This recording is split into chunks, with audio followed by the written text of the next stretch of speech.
اگر خاک میں نہ ملے تو وہ دانہ ضائع ہو جائے، برباد ہو جائے، اس میں سے کوئی درخت، کوئی تنکا پیدا نہیں ہوگا۔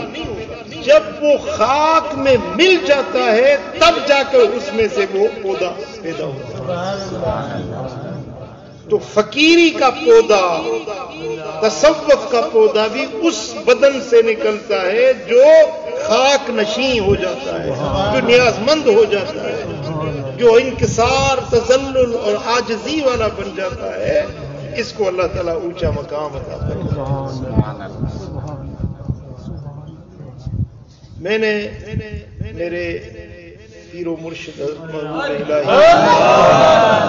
سنا، آپ نے فرمایا کہ جب آقا دو جہاں صلی اللہ علیہ وسلم معراج پر گئے، اب معراج وہ تھا جہاں کوئی نبی نہ پہنچ سکا، کوئی رسول، کوئی اولو العزم پیغمبر، کوئی فرشتہ، نہ جبریل نہ میکائیل، کوئی وہاں پہنچ نہ پایا جہاں میرے آقا کی جلوہ نمائی ہوئی۔ جب اس مقام پر پہنچے، اللہ کے حضور میں پہنچے، تو رب ذوالجلال نے فرمایا کہ میرے محبوب، کوئی دوست اپنے دوست کے پاس جاتا ہے تو کچھ تحفہ لے کر جاتا ہے۔ آپ جو ہمارے پاس آئے ہیں تو آپ بھی کوئی تحفہ لائے ہیں ہمارے لیے؟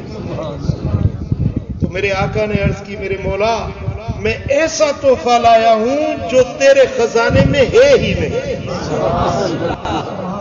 اللہ تبارک و تعالیٰ نے فرمایا وَإِن مِّن شَيْءٍ إِلَّا عِندَنَا خَزَائِنُهُ، کوئی بھی ایسی چیز نہیں جس کا خزانہ ہمارے پاس نہ ہو، ہمارے پاس اور چیز کے خزانے ہیں۔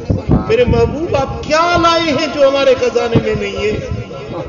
اس وقت میرے آقا نے عرض کی کہ یا رب العالمین، میں بندہ ہوں، اپنی بندگی، اپنی عاجزی تیرے در پہ، تو حکم الحاکمین ہے، تو بادشاہ ہے، بادشاہوں کا بادشاہ ہے، تیری ذات کبریا ہے، تو بڑائی والا ہے، میں بندہ ہوں، اپنی بندگی تیرے در پہ، میں اپنی عاجزی تیرے در پہ لایا۔ تو اللہ تعالیٰ اتنے خوش ہوئے، رب کائنات نے فرمایا کہ میرے محبوب، تو ایسی چیز لایا ہے جو مجھے پسند ہے، بندگی۔ اب تجھے میں ایسا مقام دیتا ہوں، نہ کوئی دل پہنچا، نہ کوئی بات۔